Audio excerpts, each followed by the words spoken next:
Hello, I'm the Resolute Cartographer, and this is the story of the Reformed Raiders of Big Bend Tunnel. Big Bend Tunnel is a long train tunnel linking the Ash Heap to the Cranberry Bog. At its eastern end lies a camp once controlled by the Appalachian Brotherhood of Steel, while the western end is home to a raider camp. This setup might seem odd, and until one understands the story behind the western raider camp, it's difficult to understand how this arrangement could exist. To start the story, let's get some background info on the tunnel. Big Bend Tunnel is a two-track train tunnel with the two lines separated for most of its journey through the mountain ridge. Before the war, it lay on the red line that runs all the way from Watauga to Grafton, passing through Lewisburg, Welch, Charleston, Sutton, and Morgantown along the way. This rail line was important for American industry, connecting the busy Mount Blair train yard to the rest of the rail network. Much of the tunnel consists of reinforced concrete shells protecting the passage. The two lines of the mountain ridge run along a nearly east-west axis, with the northern rail line bricked up at both ends. The exact timing of this bricking up is unknown, but I believe it to be in response to an apparent train wreck in the tunnel.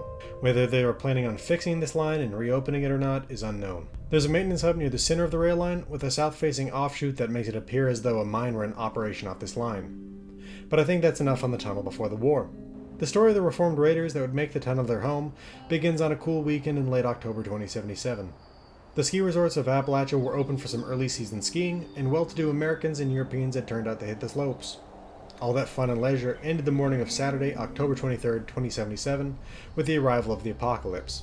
Neither Sunnytop ski lanes nor the Pleasant Valley Ski Resort were directly hit by the bombs, but they were now full of stranded vacationers. Some airplanes were knocked out of the air by explosive shockwaves, while others simply couldn't find suitable airports and were forced to crash land. Rail lines and highways buckled as the earth heaved, the force of thousands of nuclear detonations breaking active and dormant fault lines alike.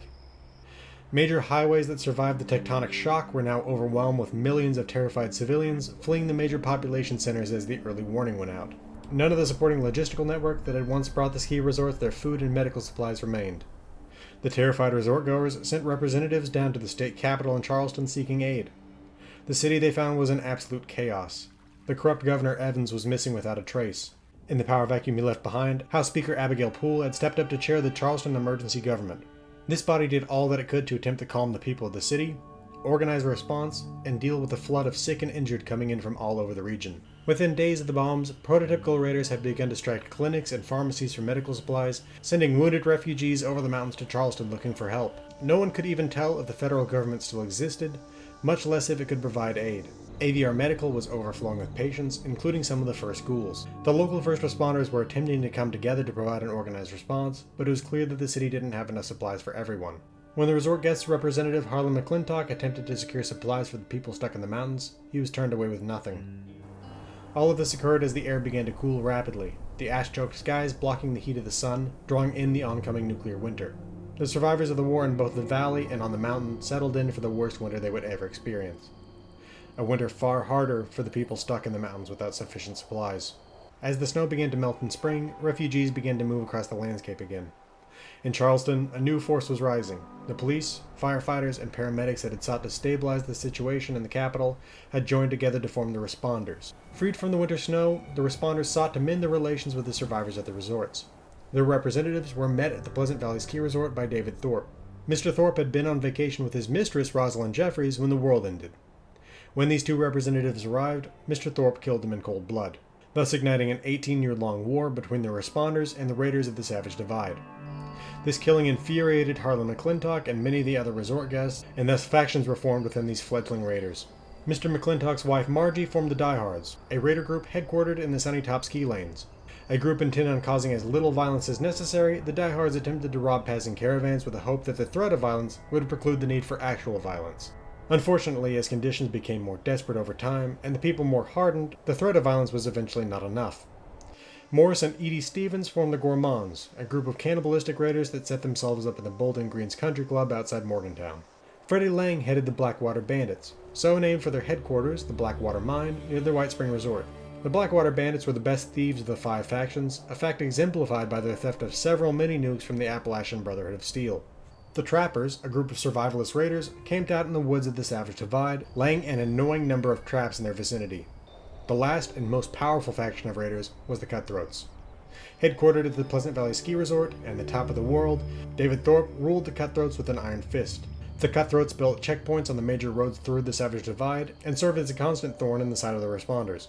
For nearly 5 years, a constant slow war was fought between the raiders and the responders. The raiders would strike the responder settlements and caravans, and then melt back into the wilderness. This pattern of behavior served as the backdrop to life in Appalachia until the fateful night of Christmas Eve, 2082. The responders, in cooperation with the Charleston emergency government, had set up some Christmas festivities in the form of extra rations and lighting the Christmas lights in Charleston. Late in the evening, the city was struck with a raid of cutthroats. After a firefight, 7 responders were dead and 24 wounded. Among the 8 dead raiders, the responders found a badly wounded raider that they captured. Through interrogation, they learned that she was the girlfriend of David Thorpe, the raider leader. The responders had captured Rosalind Jeffries. They planned to keep her alive, with a plan to use her to draw David Thorpe into battle. Unfortunately for everyone in Charleston, the erroneous message that Rosalind was already dead had reached David Thorpe. In an act of supreme grief and rage, Mr. Thorpe took one of the mini nukes the Blackwater bandits had captured, and in the early hours of Christmas Day, he blew the dam holding up Lake Somerville above the capital. This city was hit far harder by this act than by the bombs 5 years before. The Charleston emergency government was obliterated. The responders were nearly wiped out. A handful of survivors evacuated the ruins and eventually regrouped at the Morgantown airport. An unlucky few managed to survive the flood only to be captured by the raiders in the aftermath. The Cutthroats held mock trials for these captured responders and executed them as a warning to any who might oppose them. Though David Thorpe had delivered what might seem to be ultimate victory to his people and crushed his arch foes, this act of the heartless slaughter of hundreds greatly unnerved some of his supporters. As an aside, Thorpe, in this instance, not only is unknowingly responsible for the death of Rosalind, who assuredly drowned in her cell, but he also showed himself to be a terrible raider leader. Raiders are parasites. They exist only so long as the host civilization is healthy enough to produce what they need to survive. When Thorpe wiped out the responders, he did untold damage to his own organization's supply chain. But beyond that, as I stated before, he unnerved some of his supporters, including a woman named Carol Sweeny. After the Christmas flood, Miss Sweeny was through with the raider lifestyle. She led a group of like-minded cutthroats out of the mountains and into the area outside Lewisburg. On January 11, 2083, just 2 weeks after the Christmas flood, these defectors built a new home for themselves at the western mouth of the Big Bend Tunnel. Over time, these former raiders established a self-sufficient settlement that would operate independently for the next 14 years. They scavenged from the old world and farmed what they could for food and supplies. They began to delve deeper in the tunnel to scavenge supplies, eventually hiking all the way to the eastern end. It was at this eastern end that Carol Sweeny observed an enormous bat on November 13, 2085. This is the 3rd such sighting I have found, after Senator Sam Blackwell and his daughter's subsequent sightings the previous year. After sighting this monster, Sweeney's settlers generally kept to the western end of the tunnel for the next 2.5 years. When scavenging's pickings grew slimmer at the western end of the tunnel, Miss Sweeny ventured east again. This time she found not a bat, but the Brotherhood. On May 3, 2088, she had her first encounter with the power armor-clad soldiers. The fact that she was hearing about the organization for the first time in 2088 shows how isolated the Reformed Raiders were. Carol Sweeny learned from the Brotherhood that they were encamped at the eastern end of the tunnel to control the flow of traffic, and to combat the growing threat of the giant bats and the humans they infected, known as the Scorched. It was from this visit with the Brotherhood that she learned to her relief that the responders had recovered from the flood 5 years prior. Over the next 7 years, Sweeney's settlers would engage the Brotherhood in commerce, trading them gun parts and tech components for supplies. Things went relatively well until the summer of 2095, when the Brotherhood camp at the eastern end of the tunnel was suddenly empty. They were gone without so much as a note. Miss Sweeny didn't know that the Brotherhood had fallen back to their last stand at Fort Defiance, just to the north of the tunnel, after fighting a losing battle against the Scorched Beasts and their minions. With the soldiers gone, the tunnel began to fill with the Scorched, forcing the Reformed Raiders to prepare traps in order to slow their advance.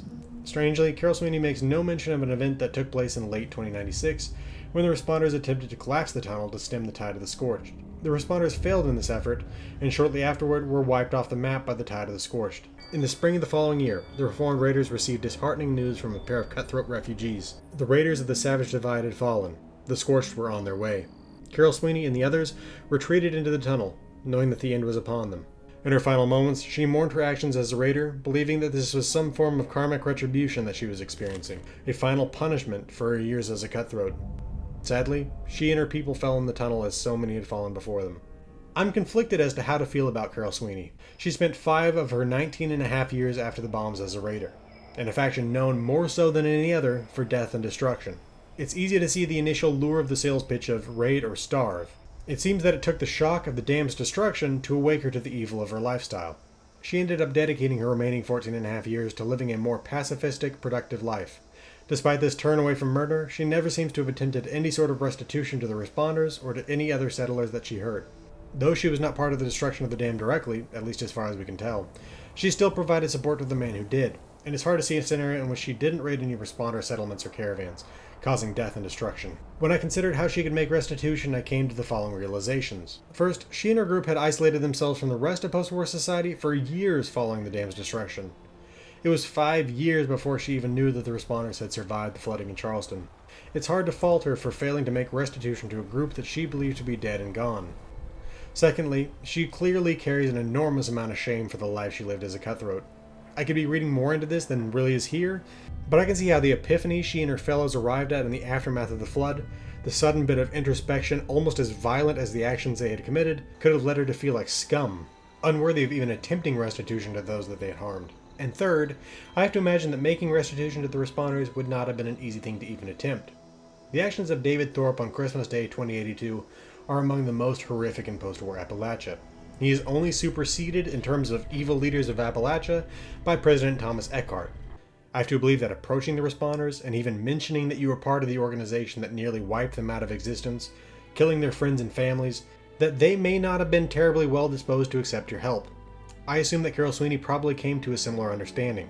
With these things in mind, I can say that I respect Miss Sweeny and her reformed raiders more than any other raiders in Appalachia. Far more, in truth, than the diehards who attempted non-violent raiding. Carol Sweeny's group tried to throw away the life that they had been a part of, isolating themselves in a world where numbers are generally the key to long-term survival. They could have simply done as the diehards had done and numbed themselves to the world with drugs. But she and her group gave up raiding for scavenging and farming. She felt genuine remorse, and she acted not to be part of the problem anymore, even if she didn't go as far as trying to right the wrongs the Cutthroats had done. Before we leave this topic, I do want to note that there are a handful of mounted heads in the Western camp that was held by the Reformed Raiders. This is a standard tactic for the Raiders, not generally for settlers. I reconcile the reality of this camp with what Carol Sweeny wrote in her notes, with the belief that these are the heads of other raiders that attempted to attack the camp, rather than the heads of victims taken in raids. I think that will do it for the story of Carol Sweeny and the Reformed Raiders of Big Bend Tunnel. This has been the Original Cartographer. Thanks for watching. I'll see you again next time.